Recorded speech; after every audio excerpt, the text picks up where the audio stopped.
I was never really a runner. The way I see running is a gift, especially when you have stage 4 cancer. I'm Anne. I'm running the Boston Marathon, presented by Bank of America. I run for Dana-Farber Cancer Institute to give people like me a chance to thrive in life, even with cancer. Join Bank of America in helping Anne's cause. Give if you can at BofA.com/supportAnne. What would you like the power to do? References to charitable organizations is not an endorsement by Bank of America Corporation. Copyright 2025. Hi, I'm Chris. And I'm Jeremy. And I'm Fergal. And we're from Movie Smash. Comic book movies are having a golden age right now with the MCU. Movies based on comics aren't necessarily a new thing, but they're a big thing. Join us every other Tuesday on Movie Smash. We explore these movies and find some hidden gems. Every other week, we revisit some of the best. And some of the worst movies based on comics or graphic novels. Was Green Lantern as bad as you remember? Heck no! Is Time Cop the most accurate time travel movie ever created? Absolutely. Was Mystery Men way ahead of its time? Should they be revisited? Should they be forgotten? Join us on Movie Smash and find out. Listen wherever you find your fine podcasts.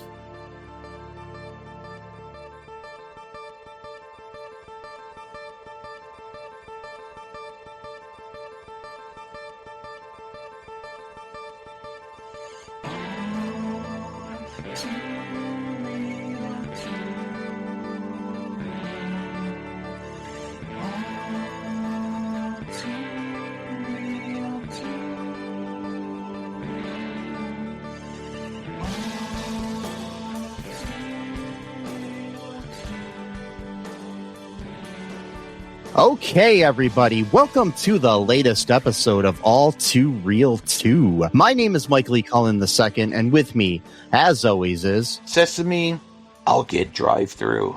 And Carta. Okay, do I have to wait for you to go get it? No, it's fine. We can record in the car. It's good. Okay, yeah, today is a new day. In honor of Val Kilmer recently passing away, in his memory, we've decided to cover part of our Crisis on Infinite Films series. One of his I think not only, he did appear as Blunt Man in Jay and Silent Bob Strike Back. His outing as a superhero as Batman in Batman Forever. It is a 1995 film. It was directed by Joel Schumacher, who went on to direct Batman and Robin, which we've already covered on the show. So check out that episode if you haven't already, after you listen to this. He took over. This is the first movie in the series that he directed, in the Tim Burton, Joel Schumacher series of films, Batman films, that is.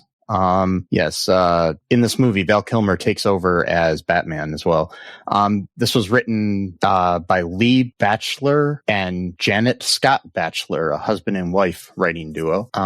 They went on to write, actually before this, they wrote for like some TV shows and stuff, and then they went on to write it's like Pompeii in 2014. And let's see what else. That's what Lee Batchelor's written. And same thing, I guess. Yeah. Before that, they did some like small stuff, nothing major. So this is probably their biggest thing.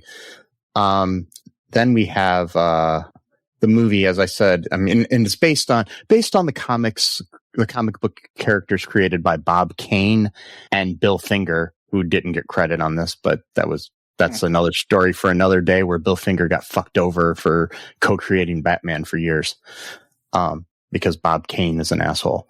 He's dead, so I can say that about him. Yeah. He appears in this movie too. Bob Kane does, in a cameo. Oh, really? Yeah, I don't remember when. But he is in the movie at some point. The movie stars, as I said, Val Kilmer as Batman / Bruce Wayne. We have Tommy Lee Jones as Harvey Dent, aka Two-Face. We've got Jim Carrey as Edward Nygma, aka the Riddler. We've got Nicole Kidman as Dr. Chase Meridian. Chris O'Donnell as Dick Grayson, aka Robin. We've got Michael Gough reprising his role of Alfred Pennyworth. Pat Hingle reprising his role of Commissioner Gordon. We've got the addition of Drew Barrymore as Sugar and Debbie Mazar as Spice, among other people, including Renee Auberjonois as Dr. Burton at the end of the movie. Small role as an assistant by Jon Favreau, the Iron Man director, and Happy Hogan in those series, and also was in Daredevil with Ben Affleck, which we covered recently for this podcast. So check out that episode if you haven't already. Yeah, among, a cast of thousands, maybe not thousands, but dozens, the cast of dozens. Yeah.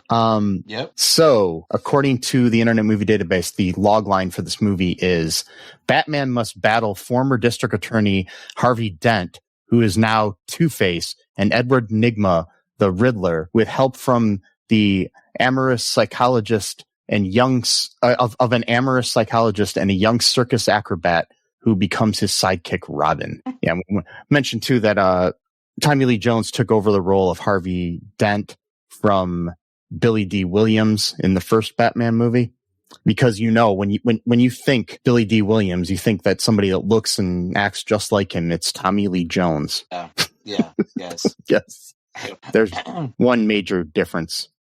Tommy Lee Jones is white. Yep.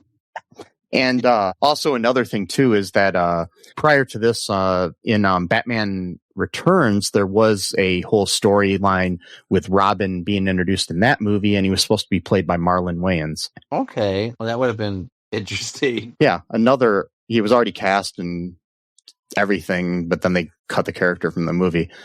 So basically, in this movie, there was 2 black actors replaced with white actors. So, yeah. So, initial thoughts here on this movie. So I really liked it, but it was just different than what I remember it. Like, I remember seeing it in the theaters when it came out. It was 1995. I remember it being silly, but not to the degree that it is now watching it as an adult. Like, because now, like, almost the entire movie is just like campy, like just completely full of bright colors. Yeah. But I liked it though, because it was it was like, the first 2 Batman movies. By the way, these 4 movies are supposed to be part of like the same continuity, right? Like they're not separate. Yeah. Okay. So that's what kind of makes it a little bit confusing, is because you have 3 people playing Batman. Yeah. The first 2 movies in a completely different kind of style than the second 2 movies. So they have a completely different feel, but they are technically part of the same story, right? So what I liked about this one though was it had like, again, like it was campy, it was like full of bright, like the opposite. Tim Burton loves like everything being dark and gloomy and gray. That's like, but he's still Joe Schumacher. Like, but what's that? Tim Burton still does over the top, but in a different way. Oh yeah, absolutely. Like over the top and dark. Yeah, and I mean, but he's also directed Pee-wee's Big Adventure and Beetlejuice and stuff like that. That's kind of campy as well. So yeah. It is, yeah. It's the same kind of thing. Yeah, you're right. But like Joel Schumacher is like, oh no, what? I'm just gonna make everything full of like the bright colors, like neon lights everywhere. But it's cool though. I liked it, and I liked the because the contrast was Val Kilmer. He played Batman. I would say almost a little bit similar to like the Christopher Nolan ones, like the sort of tortured, Bruce Wayne. Whereas Michael Keaton was kind of like sarcastic, it kind of had that sort of like charm to him, like a sort of like humorous charm. Whereas Val Kilmer's Batman, he's very brooding, he's very dark, doesn't really express emotions a lot, which some people might say, well, he was just kind of not really acting. I'm like, well, no, he's talking like a traumatized person talks. Like they're very flat, they're very emotionless because they're afraid, if they do open up, they're not going to be able to control themselves. So they kind of just maintain sort of like very stoic kind of flat effect when they talk. And so I thought it was interesting to have those 2 things going on separate, where you've got like Two-Face. Like if you're expecting Two-Face to act like the Dark Knight Rises, you're in for a bad spot, because it's a completely different type of character. Or do you mean the Batman? Because he's he's in Dark Knight Rises as well. I forgot about that. I totally forgot Aaron Eckhart's version of Two-Face. I was thinking of of the latest one. He's a major character. I mean, he is, but like he's only Two-Face for like the last 20 minutes of the movie or something like that. Like so. Which that was kind of my gripe with that movie a little bit too. It's like, well, you introduce another villain, but like he's only in for like a very short time in the film. Rachel. Harvey, plus Two-Face. Harvey, it's okay. It's okay, Harvey. It's okay, Harvey. Harvey, it's okay. That's my impersonation of that scene. Anyway, so anyway, yeah. So like, I liked it. I mean, I thought it's very silly. It's very campy. Yeah. There's not a whole lot of seriousness to it, except for, of course, Val Kilmer's portrayal of, of a tormented slave. It does. I mean, it is the first one to kind of really delve into his the darkness of his past. I mean, it does a little bit in the other ones, but it's funny that this one delves more into his trauma than the Tim Burton ones. It's really interesting. I mean, and his like reasoning for becoming Batman and his fears and everything, which were developed more in the Nolan movies. And then I liked the movie. I've watched it probably once a year on and off since it originally came out, because I'm weird like that. And I love Batman, so it's just me. The only one I'll really ever skip is Batman and Robin. I mean, I will watch it sometimes, but that one's the one I can't really. I mean, you talk about campy. I mean, listen to our review of that. That movie is like if this one is like Sweet and Low, that one's like, pure on corn syrup all over your body or something, it's like, it lacks the colorfulness and everything else that's good about this movie. It lacks. Well, I mean, it has that. I mean, it's way too sweet though. The movie was originally supposed to be about a half hour longer and a lot darker. So this movie, because there is a director's cut, like a rough cut of the director's cut that was put together prior to Joel Schumacher's death, and like Kevin Smith and some other people have seen the cut and they think it should be released. So that would be kind of I mean, I've seen some outtakes from it. It's like there's weird like dream sequences with him dealing with the whole bat type thing in his dreams and all this other stuff.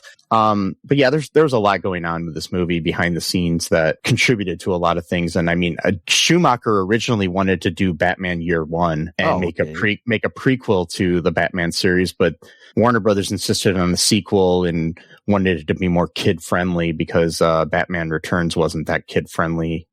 They lost their deal with McDonald's because of it, because they didn't want to put out Happy Meals for Batman Returns. And I think it ended up going to like Taco Bell or something because of the deal with it being too dark. And but they got McDonald's back for this one, because I still have my Riddler glass that you could buy at McDonald's. It's a little cool. It's really cool looking glass. I wish I had the rest of them, but I got a Riddler one. So yeah, he was my favorite when I saw it. When I originally saw it. I mean, honestly, Jim Carrey is brilliant in this movie. I'll tell you that. I mean, I think his acting this is one of his best acting performances. It's really weird. I mean, it's strange, at least from his earlier days. I like it better than Dumb and Dumber, and his performance better than Dumb and Dumber and Ace Ventura. Yeah, so as I was saying, I think that this is one of Jim Carrey's better performances of that era, at least. Yeah. So let's get into this. What goes down in Gotham Town here? In Gotham Town. Yes. Well, Two-Face is like on a spree. He's like Robin, not Robin as in like the character. He's like robbing. It's like robbing everywhere. It seems like he's got this like gang of weird people. Always got these weird cars with like machine guns hooked up to them. Yeah, they're like always stealing like fancy watches and jewelry and wallets. And I don't really know exactly what the purpose for this is, or it's just because he's crazy, or at least half of them. Yeah, like I don't really know exactly what his plan is. My one criticism of this is that they make him like too much like Joker, even though that's not his character. I mean, basically, like almost all of these characters are like Joker. I mean, even the Riddler. So it's like that was probably my one. Now that I'm older and I could sort of see with fresh eyes, that was kind of my gripe. It's like, well, why don't you let these people be like their own character? Like, if I have Joker in every movie, just have Joker in every movie. Like, from behind the scenes is Tommy Lee Jones hated Jim Carrey. And they did not get along at all making this movie. And he kept telling him there was where was this? That he kept calling him like immature and over the top, and he didn't like his performances and everything. And I'm like thinking the whole time, though, you're pretty over the top in this movie too. Yeah, he says, Schumacher also mentioned Tommy Lee Jones was a source of trouble. Jim Carrey was a gentleman, and Tommy Lee was threatened by him. I guess also Val Kilmer was really rude to everybody on this movie. Oh God. I mean, rest in peace, but still, I guess he was going through some stuff too. He was going through a divorce and other things while he was filming this. So, and he spent, there was 2 weeks while they were filming that Val Kilmer did not talk to Joel Schumacher. Oh, wow. Jeez. Okay.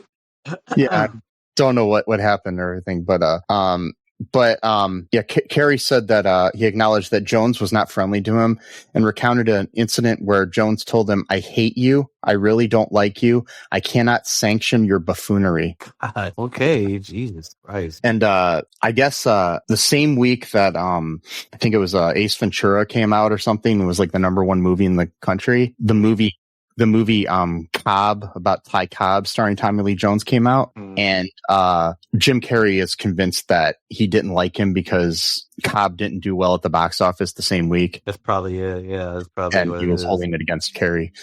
So yeah, I like actors such you don't see this like with any other profession like that to that degree. It seems. Well, like I mean, I guess you can to a point, though. I mean, I've worked with some real assholes, so I'm just saying. Yeah, that is true. Yeah, that is true. Yeah, and some people that think they're better than everybody and stuff like that. Because I mean, you got a lot of. I mean, the thing with actors is you've got a lot of narcissism in there, and so people think that they're better than they are, and also diva type behavior and stuff from both men and women on sets, and it happens. I mean, I've even dealt with it on an indie level. I mean, I'm not going to name names or instances or anything, but I've dealt with actors who think that they're better than other people, and also other people in the film industry. So it just depends. But I mean, I've worked with people in retail who just think that they're the greatest too, so it doesn't matter. So.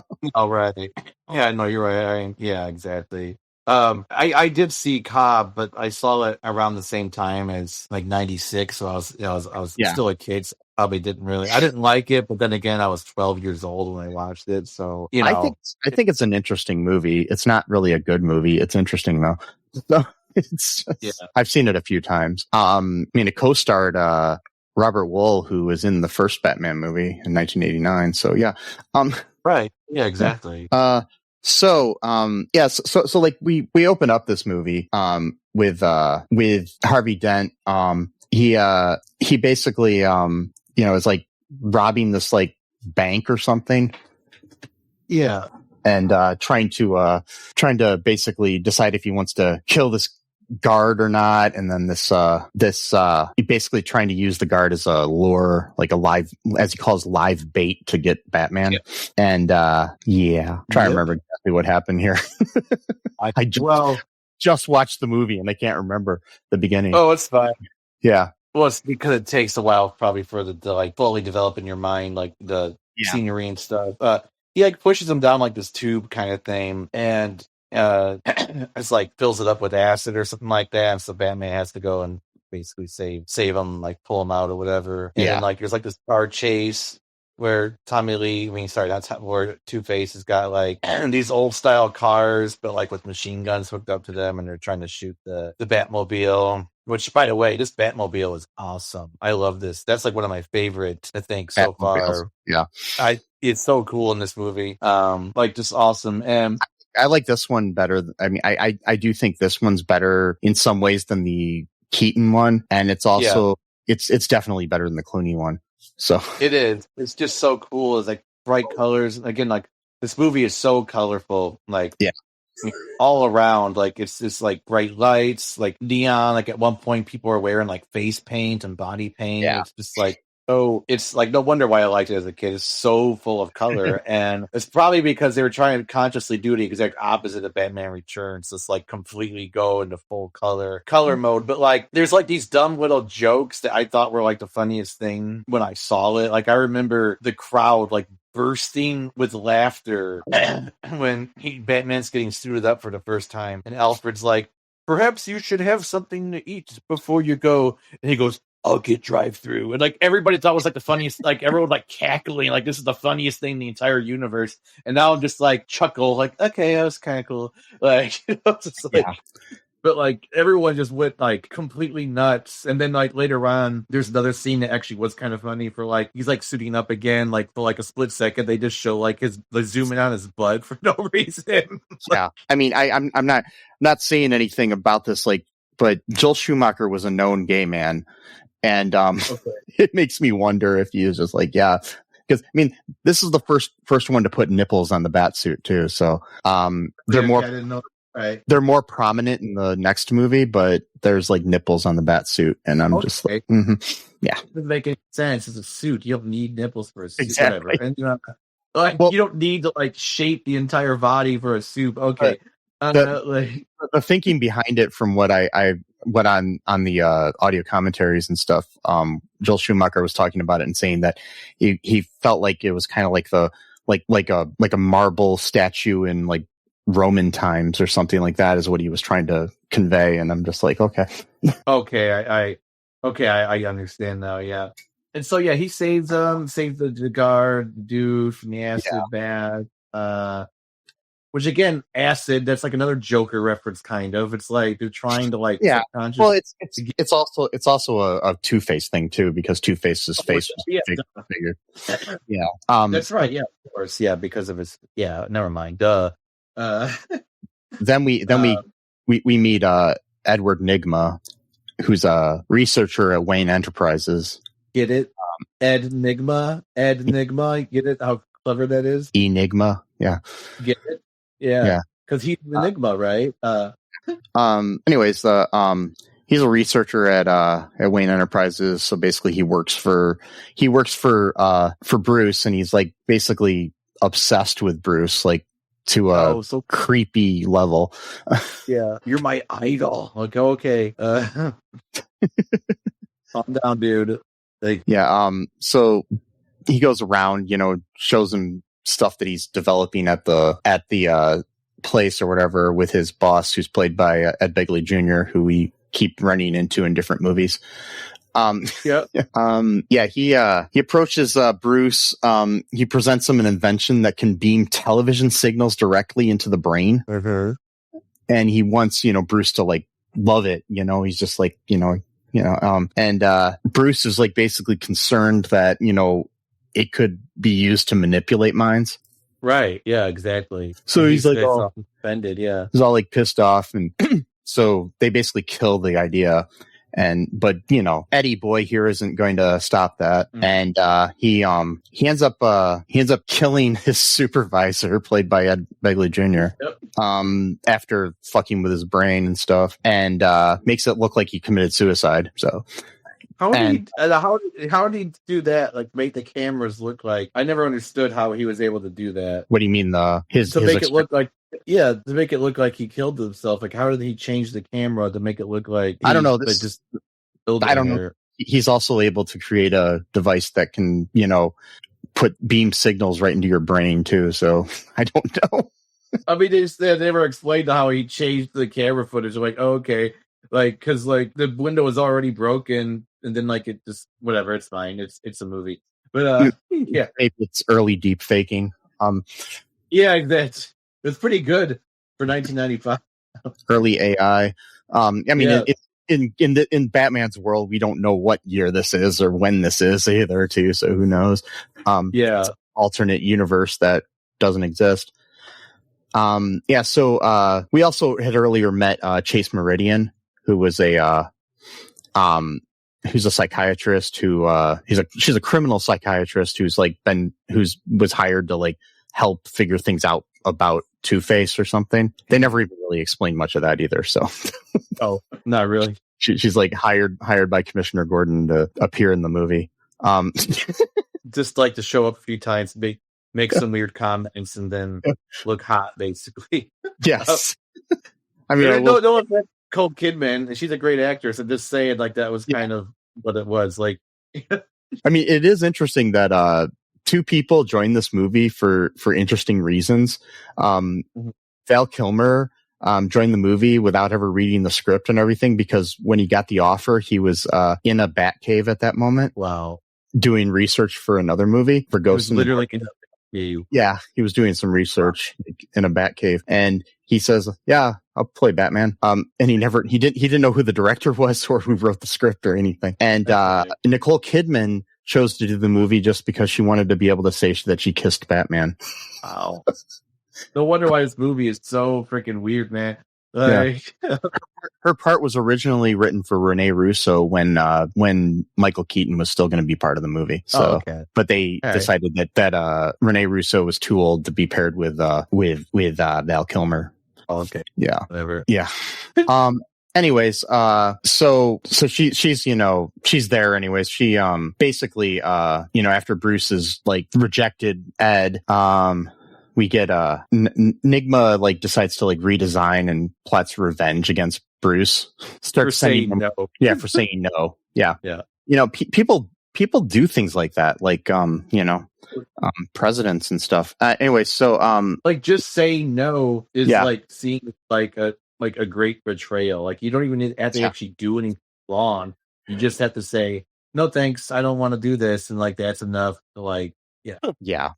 Basically, Chase Meridian has decided that Nygma is a psychotic. So yeah, I do like when he first starts making riddles. They've got the soundtrack to this movie is interesting. I really like it.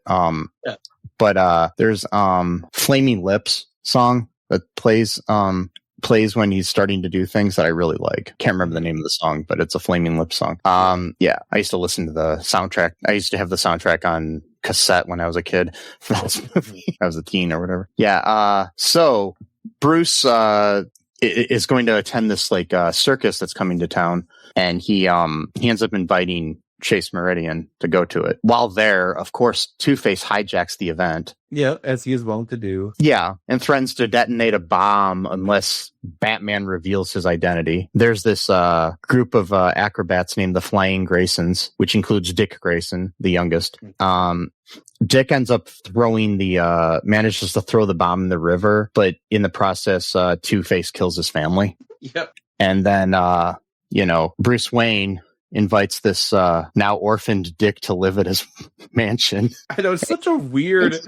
That's always been a weird thing in my mind about the Batman. Like, because he's played by Chris O'Donnell. I don't know how old he's supposed to be, but like, I mean, the character, but like, Chris O'Donnell was clearly like an adult man. Like, you know what I mean? Like in his 20s at this point. Like, I think he's like, I think he was supposed to be a teenager, but I don't know. I mean, like, I don't know how old Chris. Like, you can look it up later. But I'm sure he's in his 20s. Like the actor Chris O'Donnell. I mean, he clearly looks like he's not a kid. Like, yeah, I'm trying to act like one either. He acts like he's like in his 20s. Like, you know what I mean? Yeah, I know. And I wonder how old he was at the time. So this came out in 95. Chris O'Donnell was born in 1970. All right, so he would have been 25 when this came out. Yeah.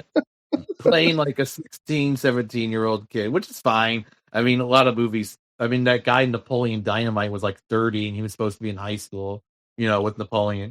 So it's like and that was just to make it stupid. But like, and Val Kilmer was 11 years older than him. So yeah, so like an older brother. Well, maybe like a really older brother. That's what they always were. It was like older brother. They were like brothers always. So.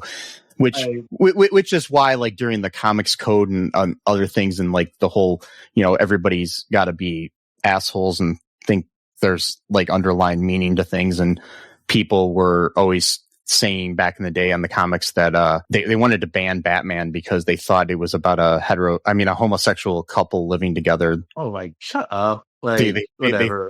They literally thought that Robin and Batman had a relationship or something. Dick and Wayne, yeah. That's what I'm saying. They think more about this stuff than like other people do. Like they see it everywhere because it's constant in their minds. Like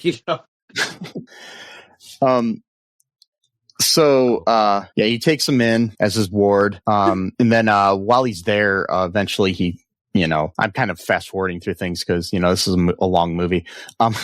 Longer than we normally do. He ends up discovering that Bruce is Batman by he has to be like, first he has to be like convinced to stay there. And slowly Alfred and Bruce work on him to get him to stay with the mansion, So, because, they're these two adults are entrapping this child into their. I'm joking. Exactly. I mean, like, but in all seriousness, how do you have to convince someone to live in a mansion? Like, really? I know. Like, it's just like. I mean, honestly, even if it was like Elon Musk and he says, "Hey, do you want to live in my mansion?" I'd be like, "Sure, whatever." Yeah, because it's big enough where you could be separated. Like, I mean, what's he gonna do? Follow you around the house? I mean, maybe he would, but like, yeah. Oh boy. He wouldn't have to. He would just have listening devices implanted in my head when I'm sleeping. Yeah, exactly. Yeah. Elon Musk is like the like a combination of Nygma and Bruce Wayne. It's just like, a little bit. No, seriously, like, yeah. Except for he's not, and like, except for he's not as smart as either one. No, that's the problem. Exactly, he's not. And that's the other thing that bothers me. We have all these billionaires on Earth. Why are none of them Batman? Exactly, we don't have a single Batman. Or maybe we do, but we don't know that. I mean, they could all be Batman or Iron Man or something. They could be out there solving crimes and being vigilantes or whatever. It's like come on, you can at least be an Oliver Queen. Come on, Definitely some Arrow shit. Yeah, come on, like whatever. But yeah, he finds the cave, right? Because he did like this acrobatic shit to get in the secret door or whatever. Alfred, the slowest closing door in the history of cinema. I go. This thing took like 10 minutes to close. No, but like seriously. Yeah, so he finds the Batcave, and basically Alfred is kind of like watching him. There's another scene when the weirdest like clothes washing scene in the history of cinema as well. Where Dick is like washing his clothes and wringing them out with his feet and stuff, and doing like all these like martial arts moves to like wring out his clothes, and I'm just like, okay, whatever. They really need to show how good he is at doing laundry. So. he's like, yeah. That was his rejected superhero name. It was going to be Laundry Boy, and Laundry Boy.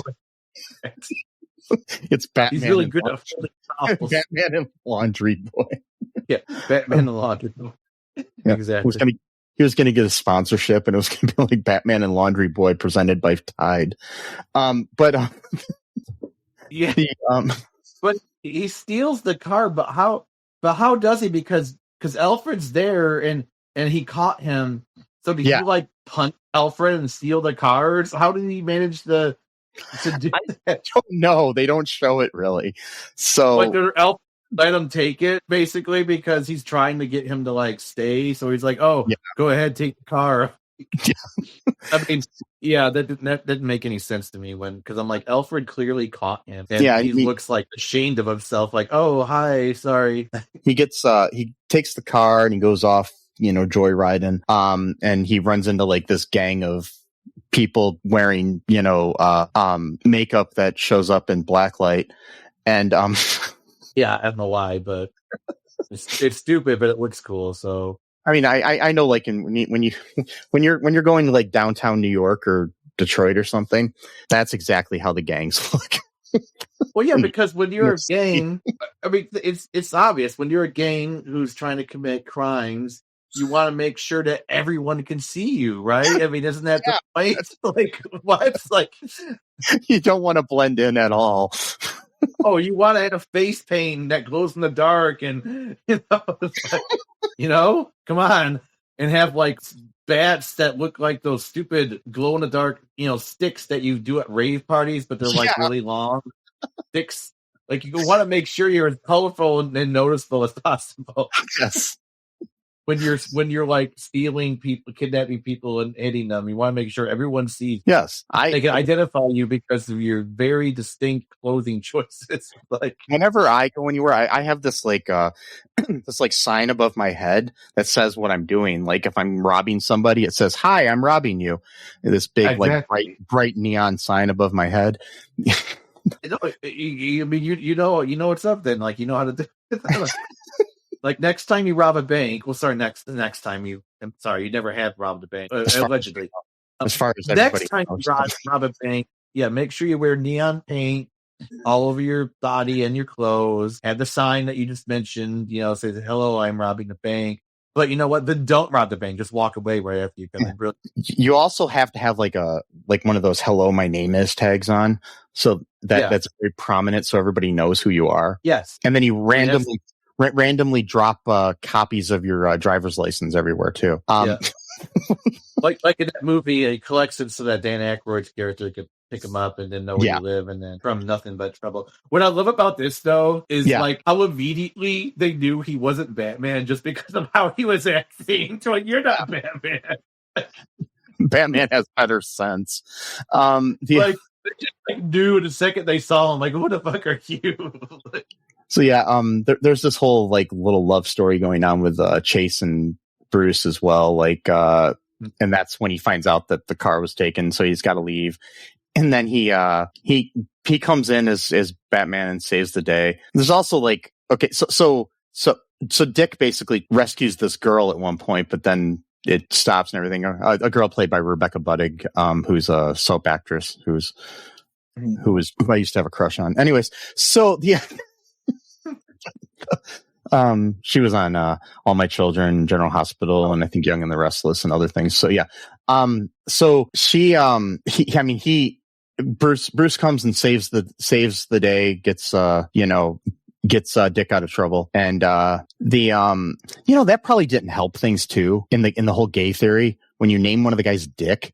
I'm sorry, just true. I'm just saying. But back then, I don't think that was playing for.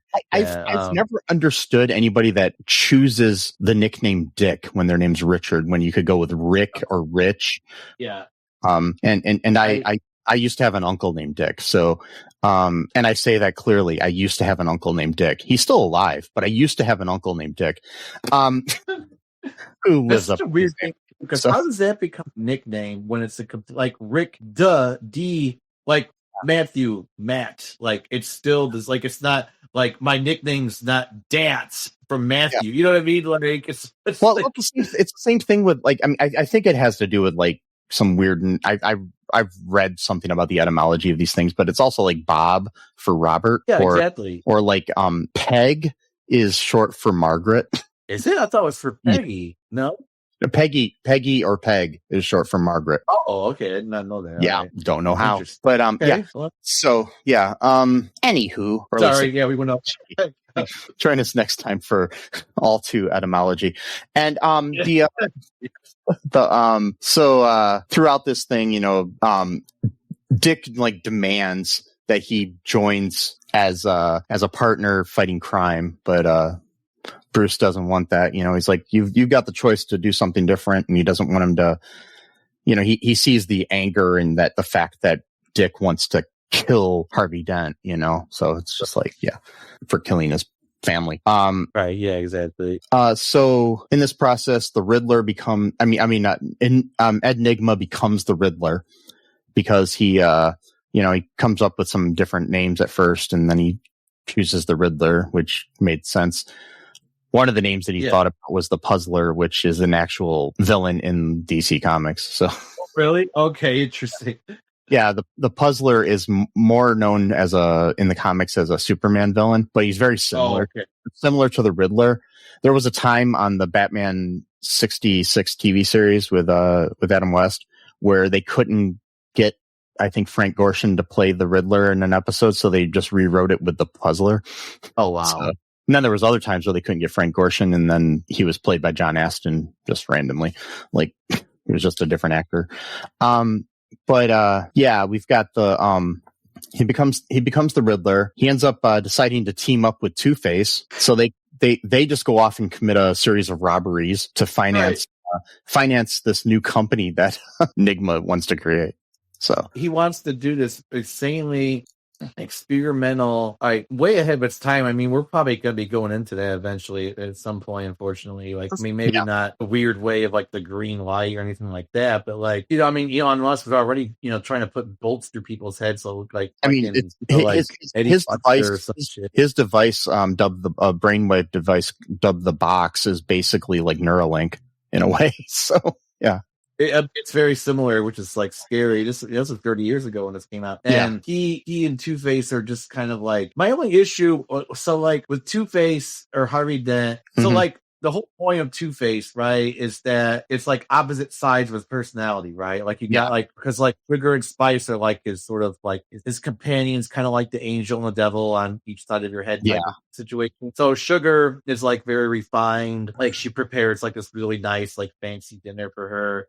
Whereas like Spice is like, here's like a slab of beef with like full of hot sauce or whatever. I don't think she said hot sauce, but you know. No. Okay, but when Two-Face he's always acts like the crazy side. Like there's no serious side to him. Like, you know what I mean? Like, so like what's the point of being Two-Face if other than just the literal aspect that he has one side of his face all burnt and the other one looks normal. Like, it's like in like the animated series, which I think is the best portrayal of Two-Face.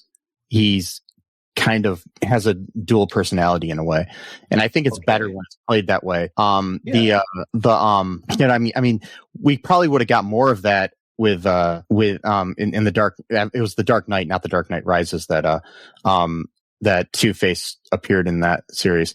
Yeah, in the Dark Knight, if he would have appeared in the Dark Knight Rises, I think we would have got more of. If they would have allowed Aaron Eckhart to continue with the role, I think we would have gotten more of that dual personality thing. I think that would have been a really cool way to look at it. Hopefully someday we'll get like a really good live action portrayal of Two-Face, you know? Yeah, totally. Yes, right. You for correcting me. I kept saying Dark Knight Rises, not the I went along with it too and didn't catch it until right now. I just thought of it and I was like, yeah, he was in the same movie with Heath Ledger. So yeah, so we've got so anyways, we've got the two of them going off and committing all these crimes to basically fund his new company, like Nygma Tech or whatever it was called. Yeah, I think so. So Nygma keeps like basically he's using the device to increase his own intelligence, but as it's doing this, he's slowly like, you know, going crazy and losing grip on reality, I guess. Yeah, it's too much information. It's like that's what's going to happen to all of us with Neuralink when they force us all to get it injected. And exactly when it's mandatory. Yeah. Yep. And it's going to be supported by the same people that didn't like the vaccine. Yeah, exactly. Yep. The 5G vaccine that's like you got little tiny demons inside the liquid that goes into your body. Can't have that. That's too invasive of your body. But here's the big bulk to your skull. So that killed monkeys. But anyway, so we'll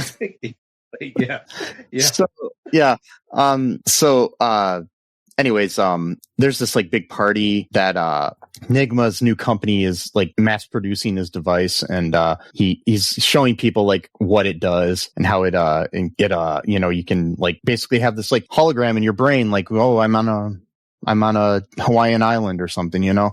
So, but at this party, he Bruce ends up getting tricked into going into this booth where this is going on, where he ends up getting his brain read by the machine. And good thing to do too. Yeah. And but Two-Face comes in and, you know, he breaks up the party like in a stupid way because he's just all anger. And anyways, so I don't know. At one point during the party, Chase Meridian tells Batman, who came in to save the day, she went to the party with Bruce, but you know, Bruce disappears and Batman appears. And, right, of course. You know, nobody puts two and two together. Exactly. No one ever does. It's like, oh wow. It's like I've always liked that scene in the one Superman movie where Bruce and Superman are like on a double date, like with this woman, with these two, with Lois and another woman, and I think that's how it is. I'm trying to remember. It's been a while since I've seen it, but he keeps leaving and then coming back dressed as Clark and coming back as Superman and stuff.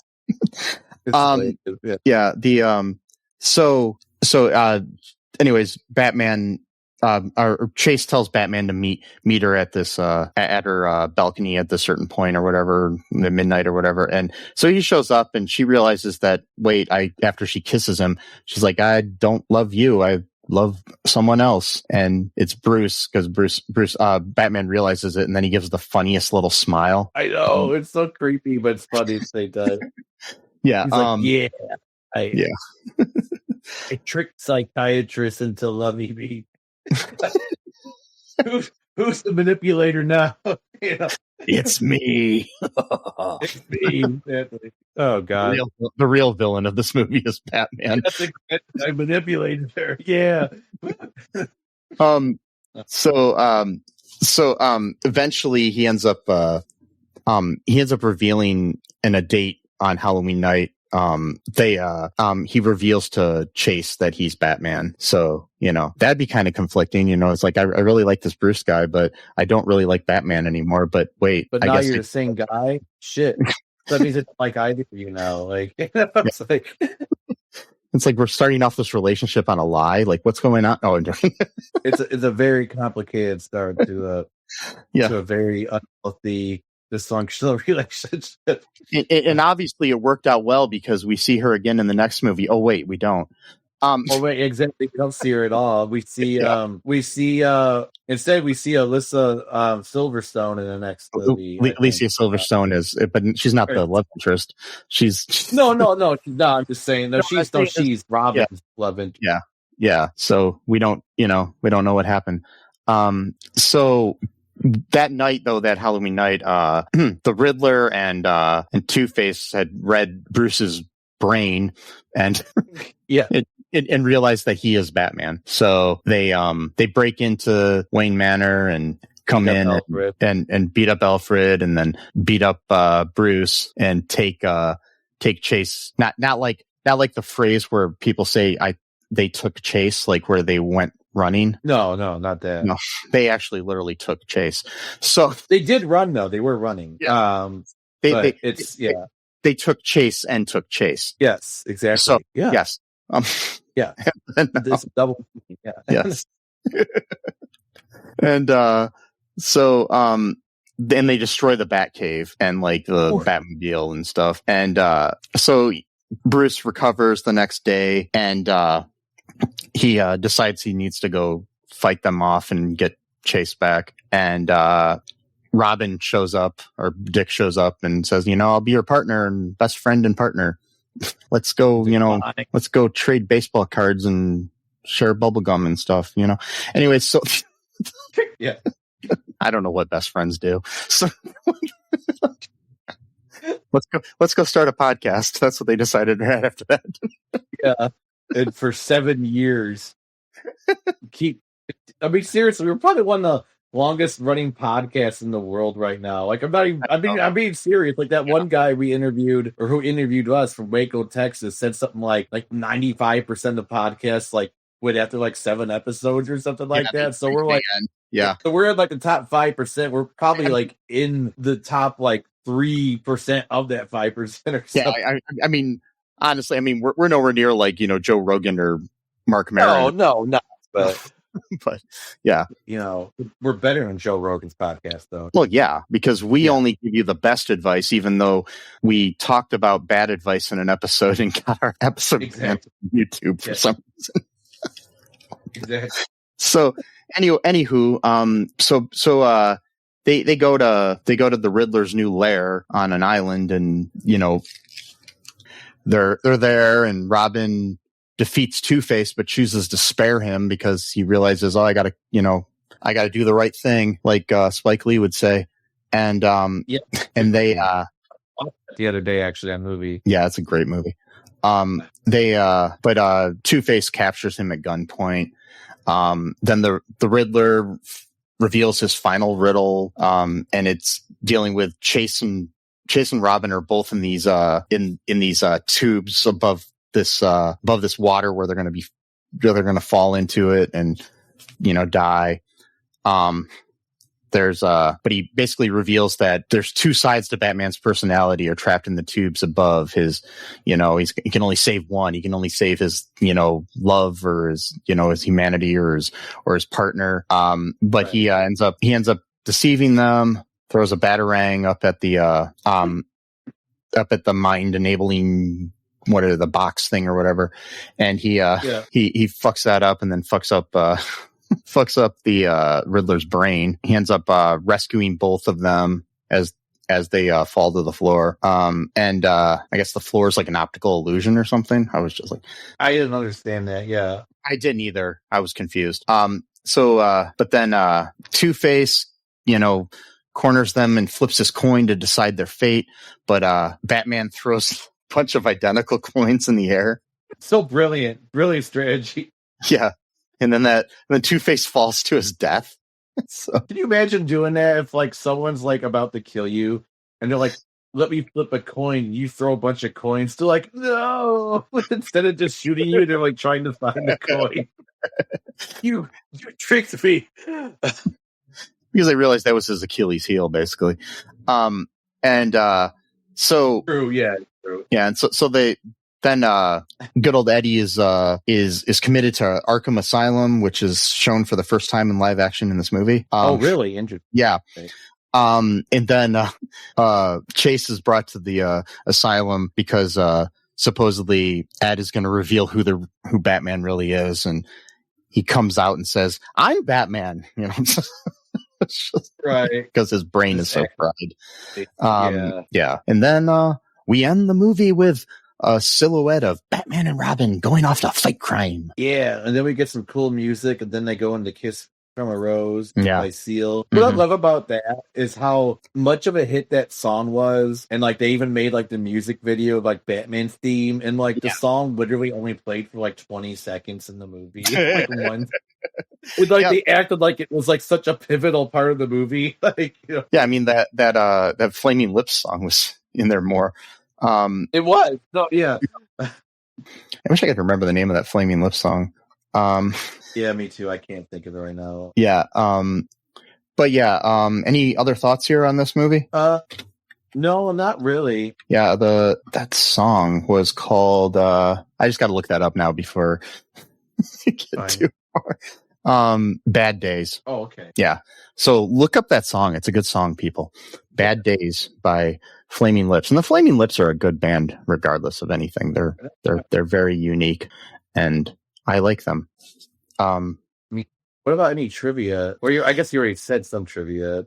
Yeah, I said some. Let's get some more here. All right. So like I said, Jim Carrey did not get along with Tommy Lee Jones at all, and mentioned that. Jim Carrey originally wanted to shave a question mark into his scalp. But he couldn't do that because he was in the middle of he was due in court to finalize his divorce. So, Keaton turned it down because he didn't like the direction that the series was going in with this. Leonardo DiCaprio turned down the role of Robin because he didn't like Joel Schumacher's direction of the movies either. Looking for something here. Steve Martin was the second choice to play the Riddler. Wow. The first choice was Robin Williams. Oh my God. Both. Steve Martin was offered the role, but he turned it down because his good friend John Candy had just died and he was getting a divorce at the time too. And he was like, he was too sad to do any movies, he said. So, I'll cut out all this dead air. That's fine. I'm saying that on here and I might not even cut this out. So, hey folks. Okay. William Baldwin, Alec Baldwin, Sir Daniel Day-Lewis, Kurt Russell, Ethan Hawke, Ralph Fiennes, Tom Hanks, and Johnny Depp were all considered to play Batman in this movie. Okay. I could see Ethan Hawke, Daniel Day-Lewis, probably because he could play pretty much any role. So yeah. He could pretty much. He played like every type of character through his like. Yeah. And then William Baldwin is again considered for the role in Batman and Robin when they needed to recast after this movie that eventually went to George Clooney. At one point, Joel Schumacher had asked Bono of U2 to reprise his role of Mephisto that he played during the band's Zoo TV tour in this movie. But Bono declined, saying that when Zoo TV ended, so did that character. My God. Instead, he contributed the song Hold Me, Thrill Me, Kiss Me, Kill Me to the soundtrack. This movie is so bizarre. Behind the scenes, even. Like, it's surprised it got like Yeah, during the filming, Val Kilmer would experience bat suit woes from day one.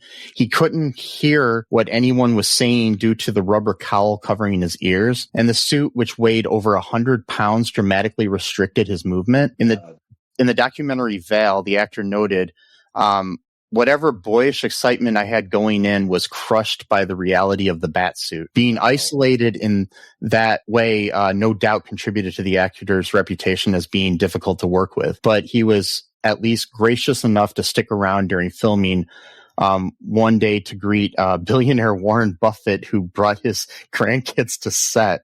Wow. According to a New York Times profile, Kilmer was about to take off the bat suit, but when Buffett and the kids arrived, he kindly stuck around to greet them, but quickly learned the kids were more interested in the Batmobile and trying the cowl on for themselves. That prompted a sudden realization in the actor, there is no Batman, just people projecting themselves into his image.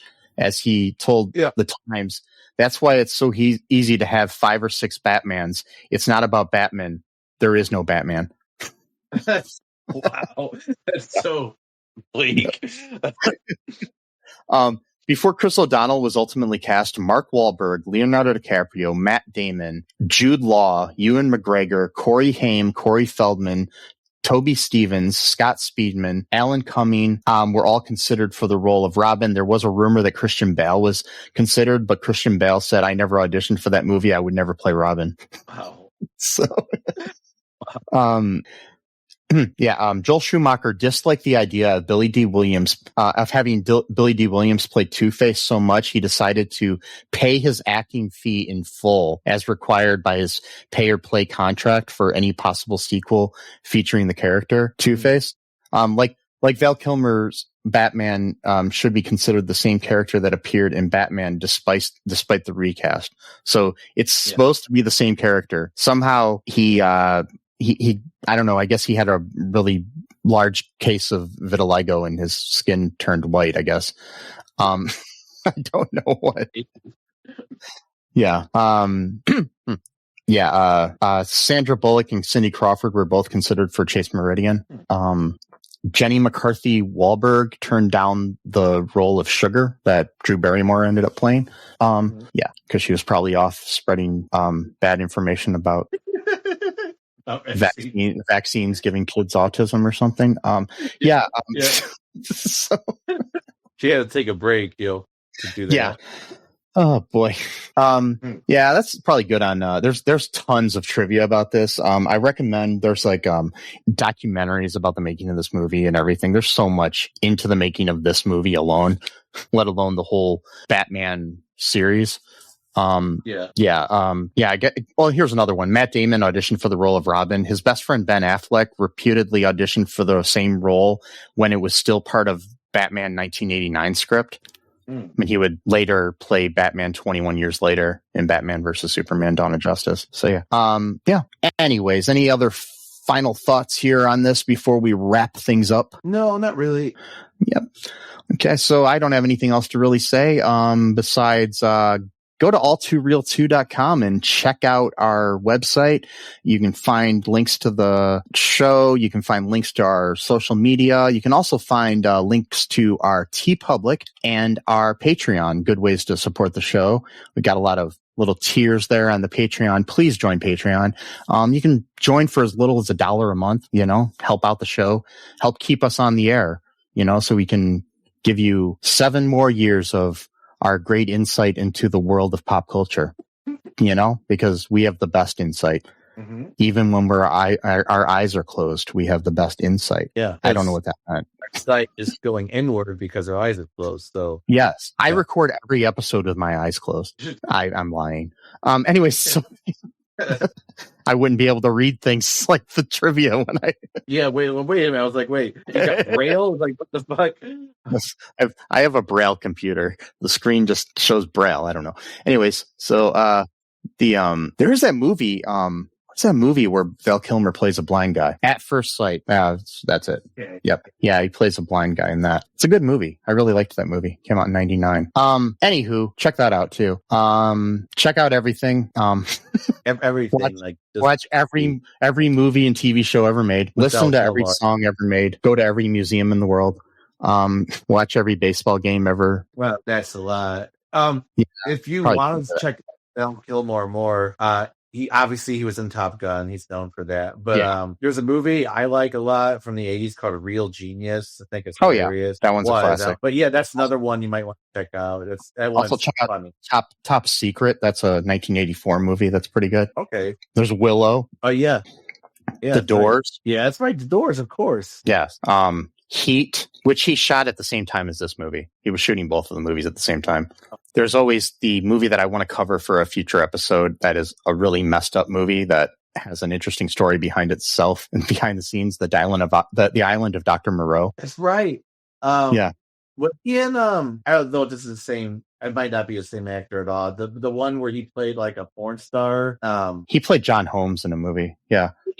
John Holmes. Right. Yeah. He was in there. Really Wonderland. Yeah. That's really messed up movie. Good, but it's really disturbing. Yeah, he's in a lot of movies.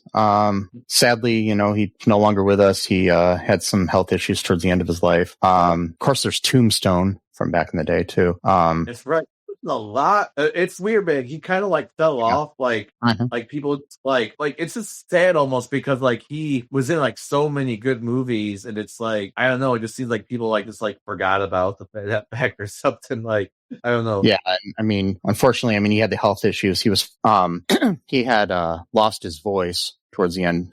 He had noticed a lump on his throat, but did not seek medical care until he started vomiting blood. Ugh. In 2015, he was hospitalized for what his representatives say were tests for a possible tumor. Anyways, but I guess he didn't have a tumor or something. But I guess he was a Christian scientist or whatever. Oh, okay. So he didn't believe in doctors as much, but he ultimately underwent chemotherapy and 2 tracheotomies. Yeah, and I guess his he died of pneumonia at 65 on April 1st, on April 1st of 2025. So yeah, like a really bad April Fool's joke. Like pneumonia. So it wasn't even he didn't even die from like what he actually had. Like it was. He obviously had pneumonia, but like was the main thing. Like and there he goes to show again. I'm not trying to be mean or anything, but just goes to show the power of destructive beliefs right there. Mm-hmm. Don't trust science, trust God. Even though you could make the argument that God is who inspired scientists to come up with the very idea. Anyway, no matter. Just like anytime there's a school shooting, it's always thoughts and prayers, no longer action or anything. Yep. But anyways, I digress. Folks, thanks for listening. Hope we didn't get you too down here at the end. Yep. Ah, boy. So, folks, look on the bright side of life. Tell people you love them before they're gone. All that good stuff. Be good to each other. Be different. Be yourself. Trans lives are human lives. Free Palestine. Free Ukraine. Free any country under the colonialization strain. And, just remember that I love you. Sesame loves you. Yep. And until next time, bye-bye. Thanks for listening to All Too Real 2 podcast, a Cullen Park production. Produced and edited by Michael E. Cullen II. Music by Matthew Hawes. Subscribe and share the show. Visit us at cullenpark.com.